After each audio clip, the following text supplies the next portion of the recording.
The tile laying process is a familiar task. After all, we did the tiling for the entire house by ourselves. Measure and calculate the tile dimensions, then use a tile cutting machine to process the tiles we need. On one side of the convex angle where two tiles meet, make a 3/4 cut at a 45-degree angle to create a very narrow chamfer. Apply adhesive to both the tile and the substrate, notch in the same direction, and then systematically lay the tiles in place. Ensure the substrate is sufficiently level, control the adhesive layer thickness within 3 mm, and use a leveling tool to firmly press the tiles into place. The tiling of the surface layer is now complete. Check the tiling quality. Our tiling craftsmanship level is very high. Wait until the next day, the adhesive layer has initially solidified, and the tiles are firmly attached. Remove the leveling tool, clean the gaps, and you can start epoxy-colored sand grouting. Using fabric-based tape, stick it along the two sides of the tiles. The glazed surface of these textured tiles in my house tends to get clogged during epoxy-colored sand grouting, and attaching tape makes it easier to wipe and achieve a polished finish. By hand, I'm utilizing the remaining 3-part water-based epoxy-colored sand.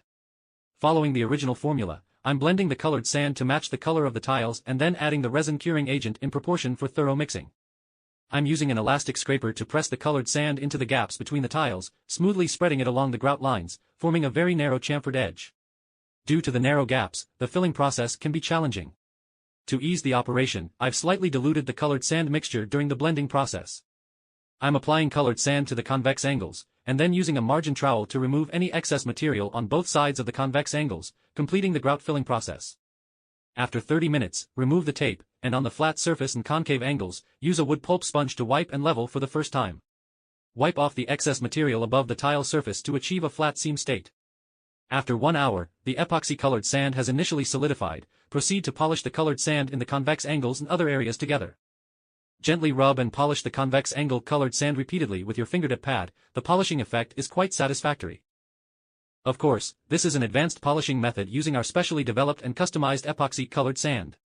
With this step completed, the soundproofing for the kitchen drainage pipe enclosure is finished. Apart from the slightly complicated connection method of the designed XPS backer board, the other steps are relatively standard. Next, let's talk about the past and present of the pipe on my balcony.